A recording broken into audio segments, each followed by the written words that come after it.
like the consistency over 2 nights here, Mike, when you look over the 6 periods of play? Yeah, and I liked our game tonight. I thought we really started good, worked hard.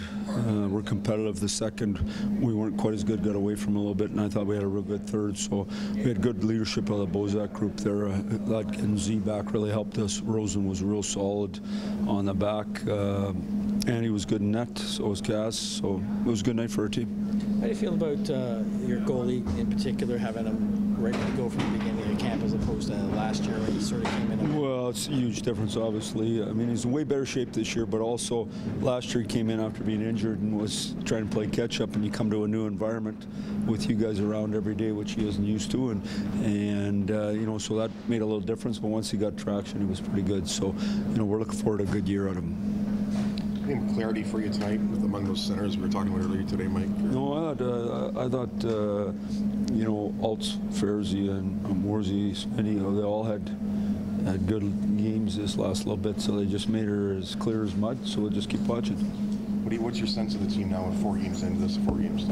Well, what we're going to do now is tomorrow's an off day, so I'll have a really good look at it, and then I got 4 games. I'm going to draw some real good lineups in a couple of those games as far as NHL players going, and then we're going to have some NHL practices.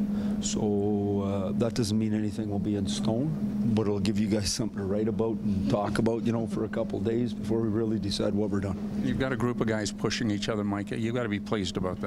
Well, I think that's real important in a good organization. Is you got to have jobs to fight for, and then you got to have a bunch of guys fighting for them, and that's what's so nice about this camp. It's really apparent that the guys are competing for those jobs. Talked at camp about the difference in Maurice when he plays with confidence. Do you still want to see more of that from him? You know, obviously he's in a real battle for a job here, and so you need more of that. They all do. So, you know, they go home and they count the math, though. They know what they're up against, and so you got to feel good about yourself and compete hard. Is the plan still to stick with the 48 then for the next 24 hours or so? Or? Well, I don't know what we're doing here. I'm just going to go home and then I'll watch the game, and then I'll talk to Lou sometime in the morning, and then we'll decide what we're doing for the next game. Everyone's going to be, nothing's changing for the next game. It's the game after that, and the practice after that, I guess, is when we'll make more decisions.